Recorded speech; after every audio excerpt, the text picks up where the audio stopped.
Entertainment ওয়ার্ল্ডের বেশ কিছু ইন্টারেস্টিং আপডেটস রয়েছে আমার হাতে, শেয়ার করব শুধুমাত্র আপনাদের সাথে।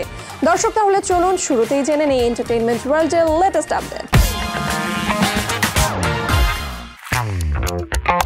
চলচ্চিত্র বিষয়ক শিক্ষার্থী, শিক্ষক, নির্মাতা সহ সংশ্লিষ্টদের নিয়ে আজ ঢাকায় অনুষ্ঠিত হবে জাতীয় চলচ্চিত্র সম্মেলন। সম্মেলনের এবারের প্রতিপাদ্য সংস্কারে চলচ্চিত্র, পরিবর্তনে দেশ।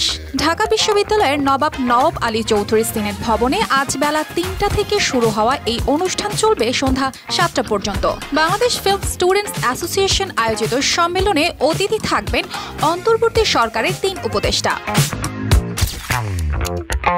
আবারও মা হলেন লাক্স সুপারস্টার ও অভিনেত্রী প্রসূন আজাদ। গত ২৭ জানুয়ারি পুত্র সন্তানের মা হয়েছেন এই অভিনেত্রী।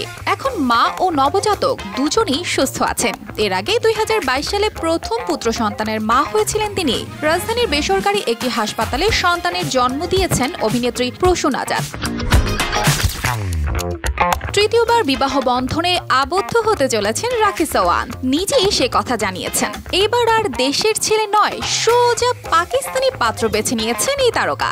জানা গেছে পাত্র নাকি পাকিস্তানের বাসিন্দা দোদি খান, পেশায় অভিনেতা এবং পুলিশ কর্মী। রাখি চৌহান সম্প্রতি পাকিস্তানে গিয়েছিলেন, এরপরই তার বিয়ে নিয়ে চর্চা শুরু হয়। তিনি নাকি পাকিস্তানের পুত্রবধূ হতে চলেছেন। দেশের জনপ্রিয় অভিনেত্রী গায়িকা জিনাত শানু স্বাগতা সম্প্রতি লিভ টুগেদার নিয়ে মন্তব্য করে বেশ আলোচনায় উঠে এসেছিলেন। এবার ব্যবসায়ী পরিচয়ে আবির্ভূত হয়েছেন স্বাগতা।